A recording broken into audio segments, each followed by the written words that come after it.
A very good morning, my dear beautiful students. On behalf of Vimla Devi Public School Siliari, I welcome you all. And we are studying in your class 10 CG Board Social Science. The lesson is Democracy in Independent India and the Working of Political Institution. Lesson 14 in your Social Science. And this is the sixth part of this video lesson. As you know, the methodology of our study, you will be reading from your book, not from the screen. So open page number 201.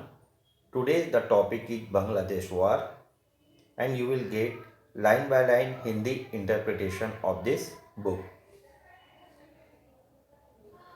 So I hope you people are ready. Again, it is a warning and recommendation.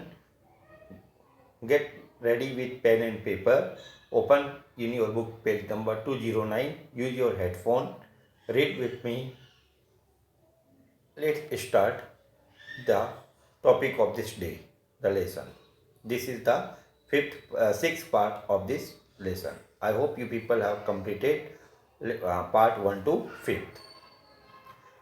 Bangladesh War, Bangladesh Youth. At that time, India and Pakistan were divided in 1947. East Bengal was included in Pakistan because the majority of its population were Muslims.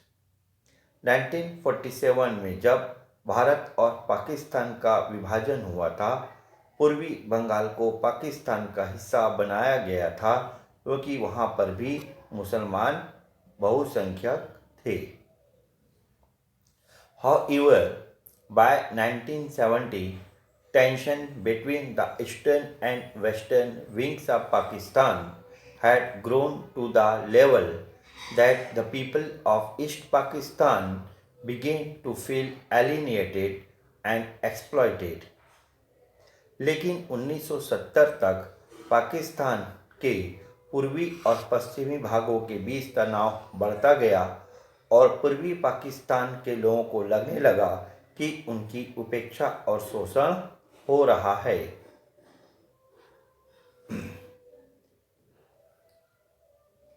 The military government of West Pakistan imposed military rule over East Pakistan instead of handing over power to the leaders elected in the recent elections. पश्चिमी पाकिस्तान की सैनिक सरकार ने पूर्वी पाकिस्तान के चुने हुए नेता को सत्ता न सौंपकर वहां बलपूर्वक शासन शुरू कर दिया.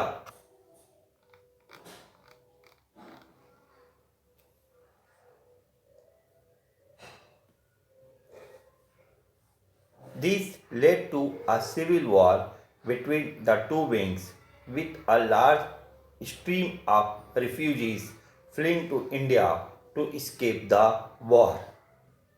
इस कारण पाकिस्तान के दो भागों के बीच गृह युद्ध आरंभ हो गया, जिसके कारण पूर्वी पाकिस्तान से भारी मात्रा में लोग भारत में शरणार्थी के रूप में आए. Tension grew between India and Pakistan because of the refugees problem, which led to the outbreak of a war between the two countries in 1971.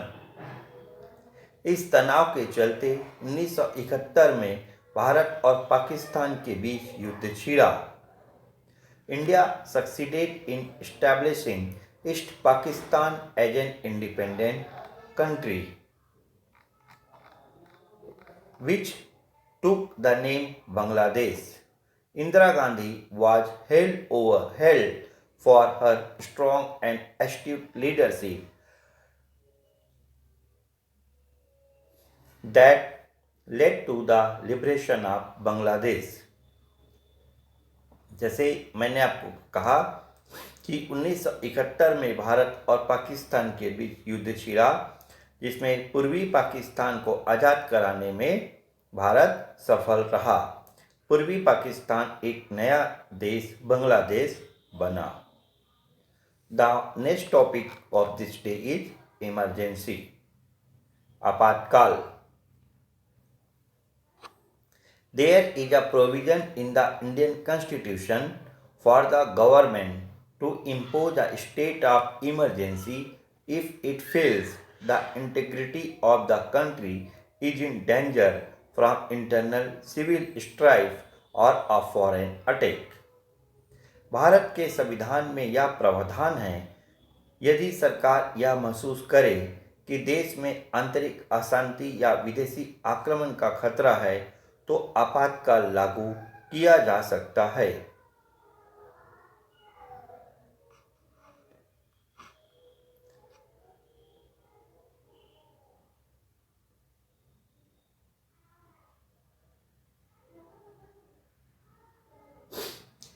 An emergency is an extraordinary situation in which the government can take any steps it sees fit to maintain law and order in the country.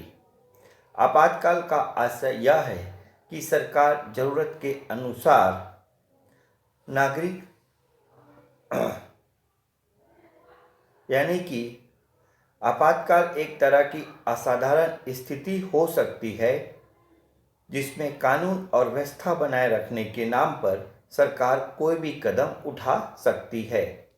It has the authority to suspend civil rights and limit the powers of the elected parliament.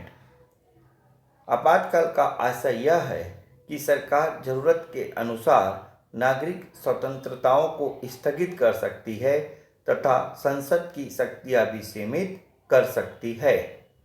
It can also impose prohibitions on the media और media पर भी हर तरह का प्रतिबंध लगाया जा सकता है। The Indira Gandhi government declared an emergency that continued for 21 months from 1975 to 1977. देश में आंतरिक अशांति के आधार पर आपातकाल एक बार 1975 से 1977 तक इंदिरा गांधी सरकार द्वारा लगाया गया था। It was the only emergency declared because of internal civil strife in the history of independent India. जैसे आपको मैंने कहा कि देश में आंतरिक अशांति के आधार पर आपातकाल केवल एक बार लगाया गया था। The factors leading to this unprecedented declaration can be traced to key developments occurring in the country since 1971. इस आपातकाल के पीछे 1971 के बाद की अनेक परिस्थितियां जिम्मेदार थी। Among them were long-term changes such as growing corruption and the concentration of power in the government. कुछ समस्याएं दीर्घकालीन बदलाव के कारण थी, जैसे सरकार की बढ़ती शक्ति के साथ भ्रष्टाचार का बढ़ना। Some were external factors such as the sudden surge in petroleum prices following the 1973 Arab-Israel war, which led to scarcities as prices rose rapidly in the country. कुछ बाहरी थे, जैसे 1973 में अरब इजराइल युद्ध के चलते पेट्रोल डीजल के कीमतों में भारी वृद्धि हुई, जिसके प्रभाव से देश में महंगाई तेजी से बढ़ी।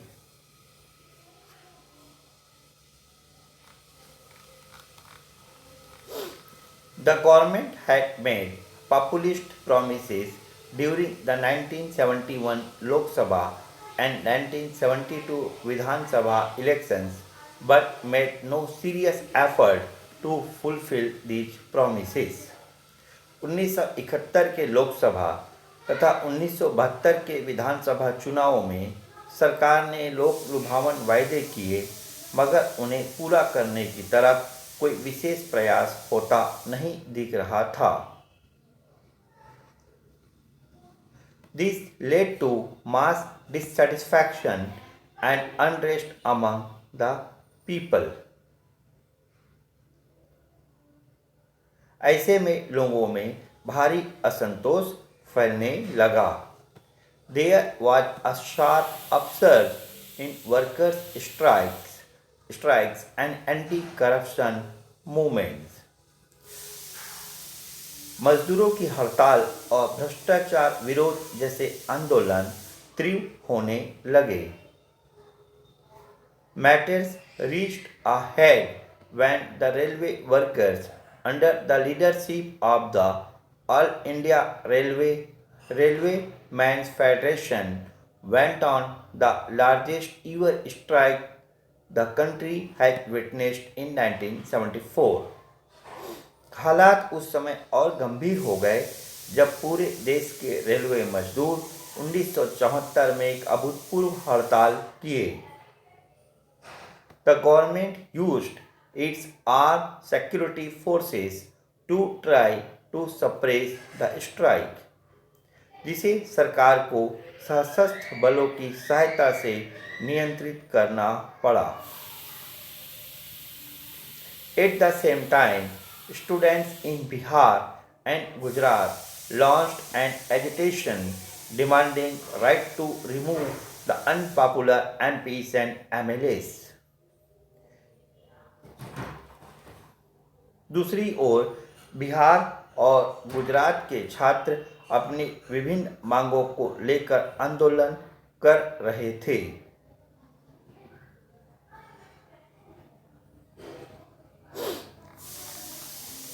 It was in this situation that the Allahabad High Court unseated Indira Gandhi from the Lok Sabha, declaring her election from the Rai Bareli constituency as null and void. इसी बीच इलाहाबाद हाई कोर्ट के एक फैसले में इंदिरा गांधी को उनके संसदीय क्षेत्र राय बरेली से चुने जाने को अवैध घोषित कर दिया। The entire opposition began a nationwide agitation under the leadership of Jai Prakash Narayan, calling for the resignation of what it termed an undemocratic government. इसके बाद विपक्षी दलों ने सरकार को अलोकतांत्रिक मानकर हटाने के लिए जयप्रकाश नारायण के नेतृत्व में व्यापक आंदोलन शुरू किया। This series of developments led Indira Gandhi to declare a state of emergency in the country on June 25, 1975. इन सारी घटनाओं को देखते हुए सरकार ने 25 जून 1975 को आपातकाल की घोषणा कर दी। Overnight, thousands of opposition leaders were imprisoned and the government imposed press censorship, prohibiting newspapers from publishing anything opposed to the government. रातों रात देश के तमाम विपक्षी नेताओं को जेल में डाल दिया गया और अखबारों पर सरकार के द्वारा स्वीकृत खबरों व विचारों के अलावा कुछ और छापने पर प्रतिबंध या सेंसरशिप लगाया गया। The government used its majority in parliament to pass several amendments to the constitution that abrogated the rights of the people to form organizations or oppose the government's laws and policies. सरकार द्वारा संसद में अपने बहुमत का उपयोग करते हुए संविधान में कई संशोधन किए गए और अलोकतांत्रिक कानून बनाए गए। सरकारी नीतियों का विरोध और संगठन बनाने के अधिकार छीन लिए गए। The government argued that the agitations were causing instability and the only way to save the nation was by declaring emergency. सरकार का मानना था कि आंदोलनकारी देश को अशांति और अस्थिरता की तरफ ले जा रहे थे और ऐसे में देश को बचाने के लिए आपातकाल जरूरी हो गया था. On the other hand, the opposition parties argued that the prevailing situation did not warrant the declaration of an emergency. इसके विपरीत विरोधी दलों और अधिकांश स्वतंत्र चिंतकों का मानना था कि उन परिस्थितियों में आपातकाल आवश्यक नहीं था. इसका मतलब एक तरह से आपातकाल का लगाना भारतीय लोकतंत्र के लिए एक बड़ा खतरा था.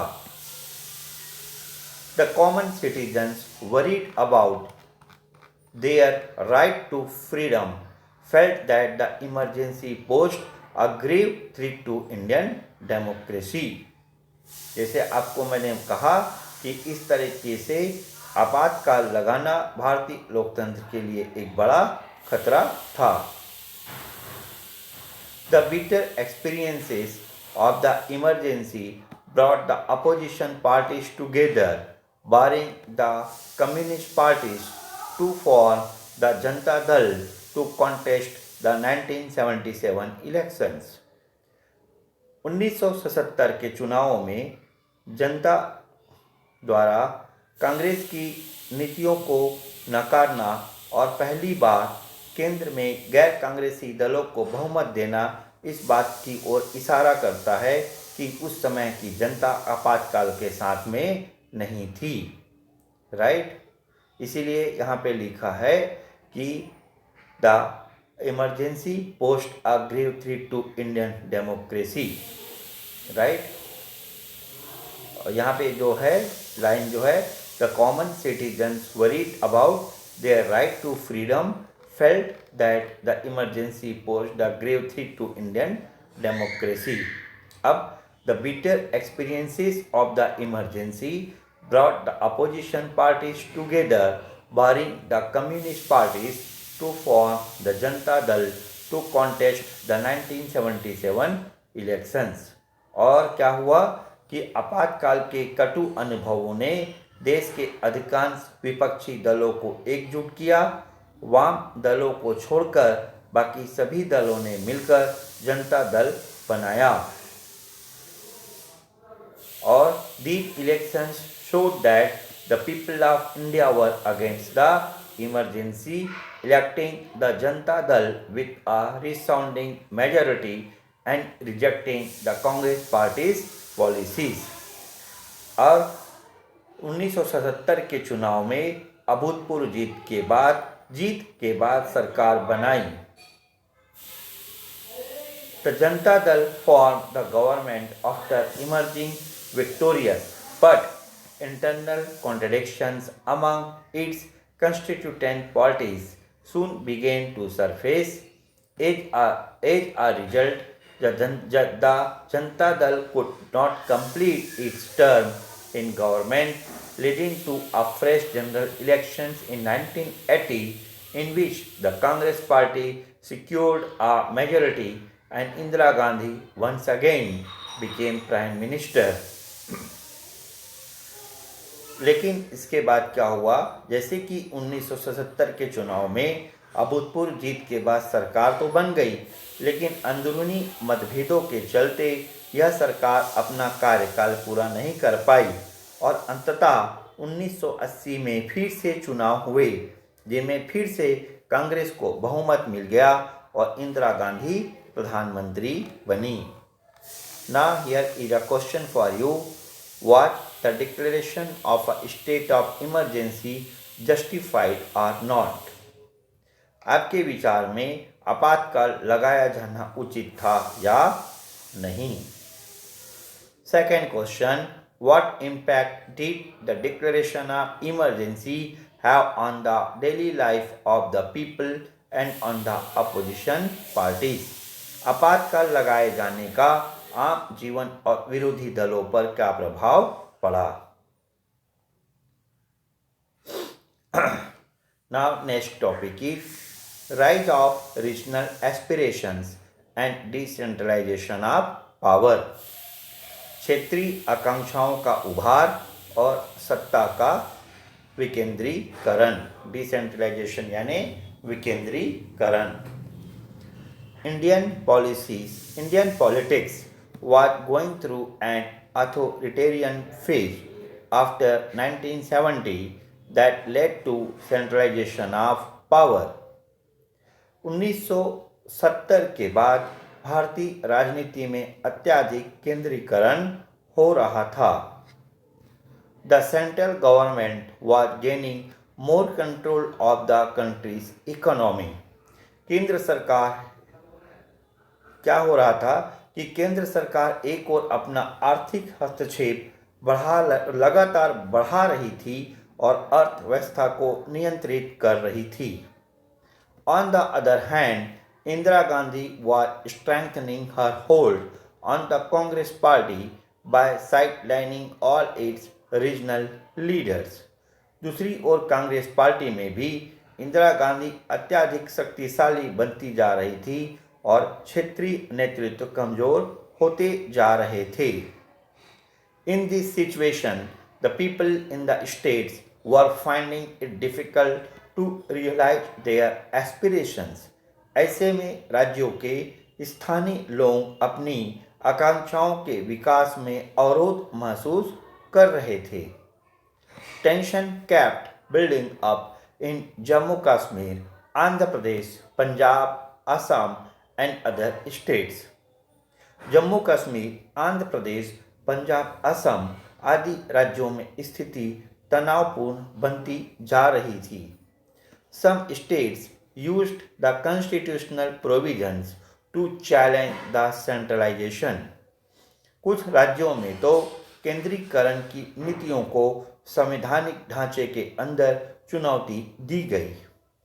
Some movements challenged the constitution itself and the unity of the nation। कुछ राज्यों में संविधान और भारत की एकता को ही चुनौती दी गई। We shall see two examples of how the country was able to survive these grave challenges। इस विषम परिस्थितियों का हल किस तरह निकला, हम दो उदाहरणों से समझेंगे। पंजाब एजुटेशन, पंजाब में आंदोलन। The Sikhs, who form the majority of Punjab's population, were unhappy with the continued neglect of their community and religion by the state from the time India gained independence। देखिए, the Sikhs, who form the majority of Punjab's population, were unhappy with the continued neglect of their community and religion by the state from the time India gained independence। Punjab के बहुसंख्यक लोग सिख धर्म को मानते थे और स्वतंत्रता के बाद से सिखों को लग रहा था कि उनकी उपेक्षा हो रही है। The Green Revolution had brought prosperity to Sikh cultivators, but they felt that they could not progress without political autonomy।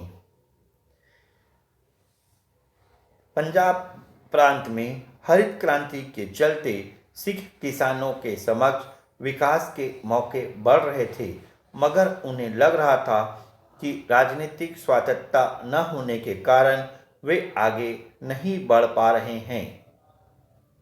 They launched a protest movement under the leadership of the Shiromani Akali Dal, a religious and political organization of the community। सिखों का एक धार्मिक और राजनीतिक संगठन था शिरोमणि अकाली दल, जिसने इस आंदोलन का नेतृत्व किया। The agitation had the following main demands।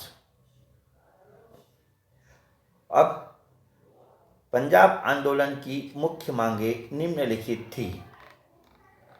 First, the constitution should be suitably amended to give more power to the states, यानी संविधान में आवश्यक संशोधन करके राज्यों के लिए अधिकार दिए जाए।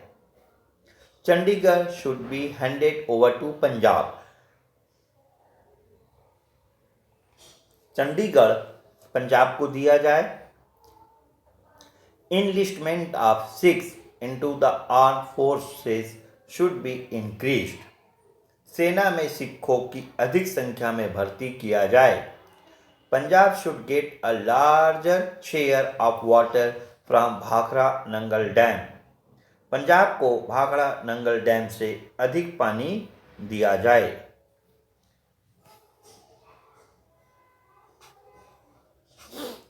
The Akali Dal passed the Anandpur Sahib resolution in 1973 to praise the demands of the Sikhs, particularly the first two. इन मांगों पर जोर डालने के लिए अकाली दल ने 1978 में आनंदपुर साहब प्रस्ताव पारित किया। आनंदपुर साहिब रिजोल्यूशन, आनंदपुर साहब प्रस्ताव।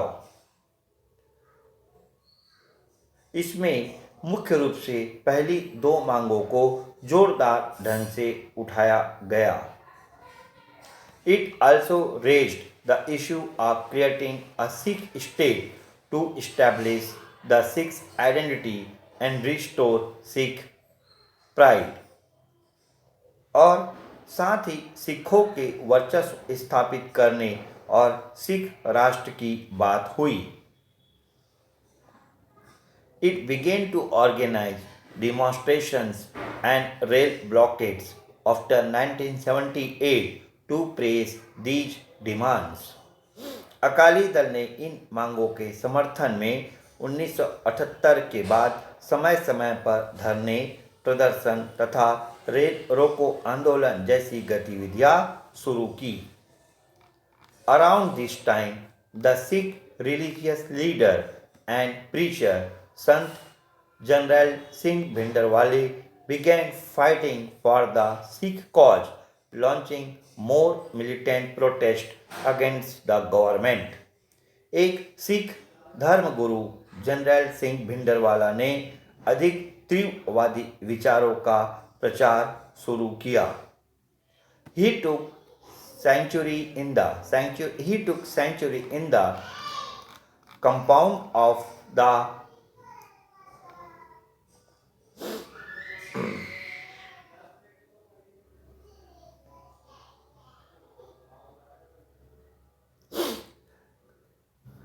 Harmandir Sahib Golden Temple in Amritsar in 1983.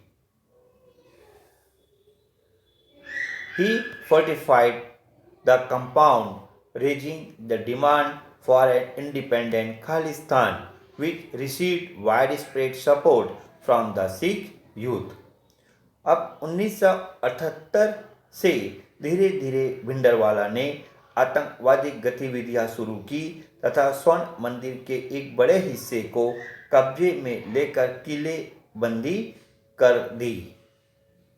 The protesters began to target liberal Sikhs and people of other religion.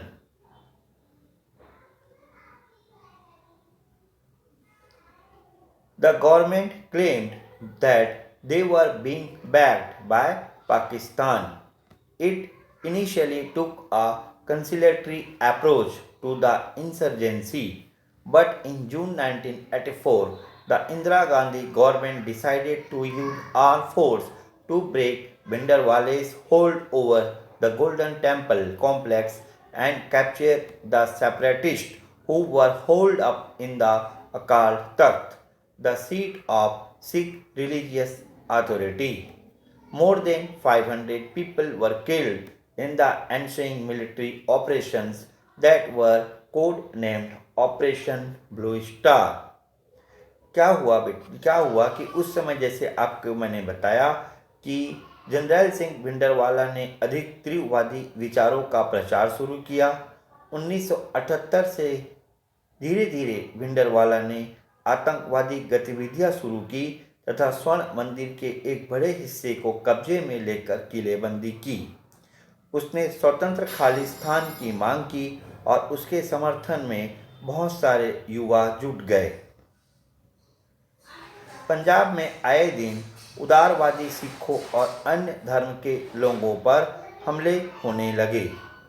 सरकार का दावा था कि इन हमलावरों को पाकिस्तान से सहायता मिल रही थी। शुरू में सरकार का रवैया नरम था, लेकिन जून 1984 में इंदिरा गांधी सरकार ने निर्णय लिया कि सेना की मदद से स्वर्ण मंदिर परिसर के किलेबंदी को तोड़कर अलगाववादियों पर काबू पाए। स्वर्ण मंदिर परिसर में सैन्य कार्रवाई में 500 से अधिक लोग मारे गए। इस कार्रवाई को ऑपरेशन ब्लू स्टार नाम दिया गया।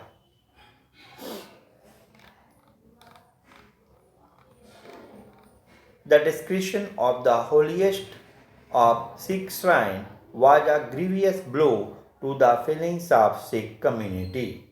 लेकिन ऑपरेशन ब्लू स्टार से सिखों की भावनाएं गंभीर रूप से आहत हुई।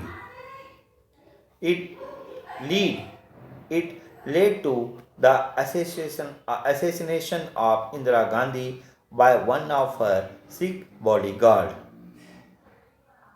इसका सबसे अधिक गंभीर परिणाम एक सिख अंगरक्षक द्वारा इंदिरा गांधी की हत्या थी।